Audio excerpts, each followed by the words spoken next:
À Madame de Grignan, à Paris, vendredi 20 février 1671. Je vous avoue que j'ai une extraordinaire envie de savoir de vos nouvelles. Songez, ma chère bonne, que je n'en ai point eu depuis la palisse. Je ne sais rien du reste de votre voyage jusqu'à Lyon, ni de votre route jusqu'en Provence. Je me dévore en un mot. J'ai une impatience qui trouble mon repos. Je suis bien assuré qu'il me viendra des lettres. Je ne doute point que vous ne m'ayez écrit. Mais je les attends et je ne les ai pas. Il faut se consoler et s'amuser en vous écrivant. Vous saurez, ma petite, qu'avant-hier, mercredi, après être revenu de chez M. de Coulanges, où nous faisons nos paquets les jours d'ordinaire, je revins me coucher. Cela n'est pas extraordinaire. Mais ce qui l'est beaucoup, c'est qu'à 3 heures après minuit, j'entendis crier au voleur, au feu, et ces cris si près de moi et si redoublés que je ne doutais point que ce ne fût ici. Je crus même entendre qu'on parlait de ma petite fille. Je ne doutais pas qu'elle ne fût brûlée. Je me levai dans cette crainte, sans lumière, avec un tremblement qui m'empêchait quasi de me soutenir. Je courus à son appartement, qui est le vôtre. Je trouvai tout dans une grande tranquillité. Mais je vis la maison de Guitaut tout en feu.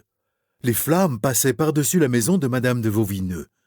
On voyait dans nos cours, et surtout chez M. de Guitaut, une clarté qui faisait horreur. C'étaient des cris, c'était une confusion, c'étaient des bruits épouvantables, des poutres et des solives qui tombaient.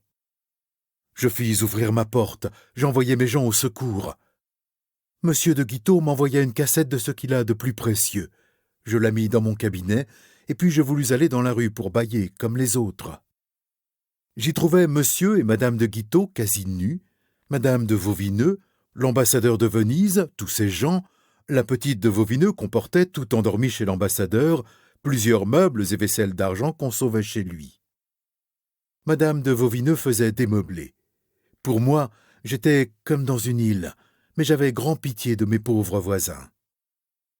Madame Guetton et son frère donnaient de très bons conseils. Nous étions tous dans la consternation. Le feu était si allumé qu'on n'osait en approcher, et l'on espérait la fin de cet embrasement qu'avec la fin de la maison de ce pauvre Guitaut. Il faisait pitié. Il voulait aller sauver sa mère, qui brûlait au 3e étage. Sa femme s'attachait à lui, qui le retenait avec violence. Il était entre la douleur de ne pas secourir sa mère et la crainte de blesser sa femme, grosse de 5 mois. Il faisait pitié. Enfin, il me pria de tenir sa femme. Je le fis. Il trouva que sa mère avait passé au travers de la flamme et qu'elle était sauvée. Il voulut aller retirer quelques papiers. Il ne put approcher du lieu où ils étaient. Enfin, il revint à nous dans cette rue où j'avais fait asseoir sa femme. Des capucins, pleins de charité et d'adresse, travaillèrent si bien qu'ils coupèrent le feu.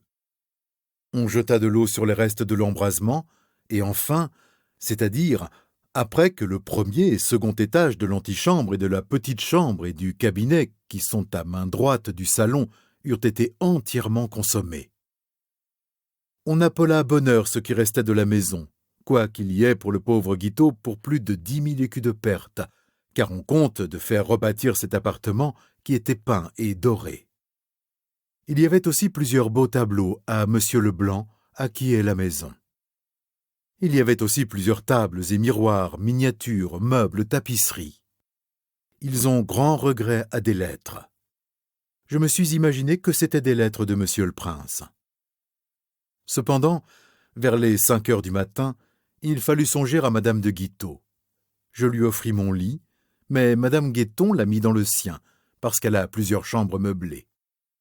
Nous la fîmes saigner. Nous envoyâmes quérir Boucher. Il craint bien que cette grande émotion ne la fasse accoucher devant les 9 jours. C'est grand hasard s'il ne vient. Elle est donc chez cette pauvre Madame Guetton. Tout le monde vient les voir, et moi je continue mes soins, parce que j'ai trop bien commencé pour ne pas achever. Vous m'allez demander comment le feu s'était mis à cette maison. On n'en sait rien. Il n'y en avait point dans l'appartement où il a pris. Mais si on avait pu rire dans une si triste occasion, quel portrait n'aurait-on point fait de l'état où nous étions tous? Guiteau était nue en chemise, avec des chausses. Madame de Guiteau était nue-jambe et avait perdu une de ses mules de chambre. Madame de Vauvineux était en petite jupe, sans robe de chambre. Tous les valets, tous les voisins, en bonnet de nuit. L'ambassadeur était en robe de chambre et en perruque, et conversa fort bien la gravité de la Sérénissime. Mais son secrétaire était admirable. Vous parlez de la poitrine d'Hercule, vraiment. Celle-ci était bien autre chose. On la voyait tout entière. Elle était blanche, grasse, potelée, et surtout sans aucune chemise, car le cordon qui la devait attacher avait été perdu à la bataille. Voilà les tristes nouvelles de notre quartier. Je prie M. Deville de faire tous les soirs une ronde pour voir si le feu est éteint partout. On ne saurait avoir trop de précautions pour éviter ce malheur. Je souhaite, ma bonne, que l'eau vous ait été favorable. En un mot, je vous souhaite tous les biens et prie Dieu qu'il vous garantisse de tous les maux. Monsieur de Ventadour devait être marié jeudi, c'est-à-dire hier. Il a la fièvre. La maréchale de la Motte a perdu pour 500 écus de poisson. Mérinville se marie avec la fille de feu Launay-Gravé et de madame de Pienne. Elle a 200 000 francs. Monsieur d'Alby nous assurait qu'il en méritait 500 000. Mais il est vrai qu'il aura la protection de monsieur et madame de Pienne, qui assurément ne se brouilleront point à la cour. J'ai vu tantôt monsieur d'Uzès chez madame de Lavardin.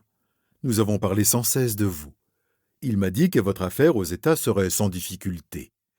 Si cela est, monsieur de Marseille ne la gâtera point. Il faut en venir à bout, ma petite. Faites-y vos derniers efforts. Ménagez monsieur de Marseille, que le coadjuteur fasse bien son personnage, et me mandez comme tout cela se passera. J'y prends un intérêt que vous imaginez fort aisément. Tantôt, à table, chez monsieur Dumont, Courcelles a dit qu'il avait 2 bosses à la tête qui l'empêchaient de mettre une perruque. Cette sottise nous a tous fait sortir de table avant qu'on eût achevé de manger du fruit, de peur d'éclater à son nez. Un peu après, Dolonne est arrivé. Monsieur de La Rochefoucauld m'a dit « Madame, ils ne peuvent pas tenir tous deux dans cette chambre. » Et en effet, Courcelles est sorti. Au reste, cette vision qu'on avait voulu donner au coadjuteur, qu'il y aurait un diamant pour celui qui ferait les noces de sa cousine, était une vision fort creuse. Il n'a pas eu d'avantage que celui qui a fait les fiançailles. J'en ai été fort aise. D'Acqueville avait oublié de mettre ceci dans sa lettre. « Je ne puis pas suffire à tous ceux qui vous font des baisements. Cela est immense, c'est Paris, c'est la cour, c'est l'univers. Mais la Troche veut être distinguée, et Lavardin. Voilà bien des lanternes, ma pauvre bonne.